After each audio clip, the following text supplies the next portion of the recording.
Anti corruption Punjab نے بڑی کارروائی کرتے ہوئے دریائے راوی کی زمین پر بنائی گئی مبینہ غیر قانونی نجی ہاؤسنگ سوسائٹی کے متاثرین کو 1,96,00,000 روپے فی کس واپس کر دیے۔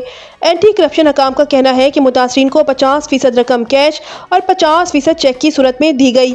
ہاؤسنگ سوسائٹی کے مالک پر الزام ہے کہ اس نے دریا کے اندر 12,000 کنال زمین شہریوں کو دھوکے سے فروخت کی۔